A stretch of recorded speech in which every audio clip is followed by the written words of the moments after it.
ನಾನಿವತ್ತು ಈರುಳ್ಳಿ ಸಮೋಸ ಮಾಡ್ತಾ ಇದ್ದೇನೆ. ಅದಕ್ಕೆ 2 ಕಪ್ ಆಗುವಷ್ಟು ಮೈದಾ, ರುಚಿಗೆ ತಕ್ಕಷ್ಟು ಉಪ್ಪು, 2 ಚಮಚ ಎಣ್ಣೆ ಹಾಕಿ ಸ್ವಲ್ಪ ಸ್ವಲ್ಪ ನೀರು ಹಾಕ್ಕೊಂಡು ಚೆನ್ನಾಗಿ ಚಪಾತಿ ಹದದಲ್ಲಿ ಕಲಿಸ್ಕೊಳ್ತಾ ಇದ್ದೀನಿ. ನೋಡಿ, ಇಷ್ಟಾದರೆ ಸಾಕು.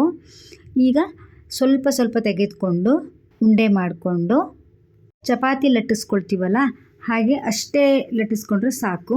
ನೋಡಿ, ಈಗ ಇಷ್ಟು ಲಟ್ಟಿಸ್ಕೊಂಡ್ರೆ ಸಾಕು.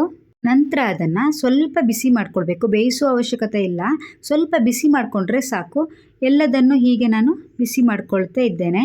ನಂತರ ಒಂದ್ರ ಮೇಲೆ ಒಂದು ಇಟ್ಕೊಂಡು ಹೀಗೆ ಎಲ್ಲದನ್ನು ನೀಟಾಗಿ ಸ್ಕ್ವೇರ್ ಶೇಪಲ್ಲಿ ಕಟ್ ಮಾಡ್ಕೊಳ್ಬೇಕು. ನೋಡಿ, ಈ ಥರ ಕಟ್ ಮಾಡ್ಕೊಳ್ಬೇಕು. ನಂತರ ಅದನ್ನು ಮಧ್ಯಭಾಗದಲ್ಲಿ ಕಟ್ ಮಾಡ್ಕೊಳ್ಬೇಕು. ನೋಡಿ, ಹೀಗೆ ಕಟ್ ಮಾಡಿಕೊಂಡ್ರೆ ಆಯಿತು. ಈಗ ನಾನು ಅದು ಕಟ್ ಮಾಡಿ ಇಟ್ಕೊಂಡಿರುವ ಪೀಸನ್ನು ಕಾದಿರುವ ಎಣ್ಣೆಗೆ ಹಾಕಿ ಚೆನ್ನಾಗಿ ಕರೆದು ಇಟ್ಕೊಂಡಿದ್ದೀನಿ. ಇಲ್ಲಿ ಈಗ ಮಸಾಲೆ ಮಾಡ್ಕೊಳ್ಳೋಣ. ಮಸಾಲೆಗೆ 1 ಕಪ್ ಆಗೋಷ್ಟು ಈರುಳ್ಳಿ, ಅರ್ಧ ಕಪ್ ಆಗೋಷ್ಟು ಕ್ಯಾಬೇಜ್, ಸ್ವಲ್ಪ ಕರಿಬೇವು, ಸ್ವಲ್ಪ ಹಸಿಮೆಣಸು, ಅರ್ಧ ಚಮಚ ಗರಂ ಮಸಾಲ, 1 ಚಮಚ ಖಾರದ ಪುಡಿ, ರುಚಿಗೆ ತಕ್ಕಷ್ಟು ಉಪ್ಪು ಮತ್ತು ಕರೆದು ಇಟ್ಕೊಂಡಿದ್ದನ್ನು ಇದಕ್ಕೆ ಹಾಕಿ ಚೆನ್ನಾಗಿ ಮಿಕ್ಸ್ ಮಾಡಿಕೊಂಡು ಹೀಗೆ ಮಾಡಿಕೊಂಡೆ. ನೋಡಿ, ಇಷ್ಟಾದರೆ ಆಯಿತು. ನಂತರ ಅದನ್ನು ಕೋಟಿಂಗ್ ಮಾಡ್ಕೊಳ್ಳೋಣ.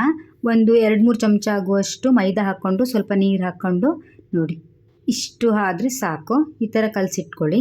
ನಂತರ ನೋಡಿ, ಈ ಥರ ಫೋಲ್ಡ್ ಮಾಡಿ ಆ ಕೋಟಿಂಗನ್ನು ಇಲ್ಲಿ ಈ ಥರ ಹಾಕಿ ಈ ಥರ ಫೋಲ್ಡ್ ಮಾಡಿ ಮಧ್ಯದಲ್ಲಿ ಮಸಾಲೆಯನ್ನು ಹಾಕಿ ಮತ್ತೆ ಅದಕ್ಕೆ ಕೋಟಿಂಗ್ ಅಂಟಿಸಿ ಈ ಥರ ಫೋಲ್ಡ್ ಮಾಡ್ಕೊಂಡಿದ್ದೀನಿ. ನೋಡಿ, ಇಷ್ಟು ಮಾಡಿಕೊಂಡು ಕಾದಿರುವ ಎಣ್ಣೆಗೆ ಹಾಕಿ ಕರಿಯಿರಿ. ನೋಡಿ, ಈ ಥರ ಕರೆದ್ರೆ ಆಯಿತು. ರುಚಿಕರವಾದ ಸಮೋಸ ರೆಡಿ ಆಯಿತು. ಈಸಿಯಾಗಿ ಮನೆಯಲ್ಲೇ ಮಾಡ್ಬೋದು. ನೀವು ಒಂದ್ಸಲ ಟ್ರೈ ಮಾಡಿ ನೋಡಿ. ಇದೇ ರೀತಿ ವಿಡಿಯೋಗಳಿಗಾಗಿ ನಮ್ಮ ಚಾನಲ್ನ ಸಬ್ಸ್ಕ್ರೈಬ್ ಮಾಡಿ.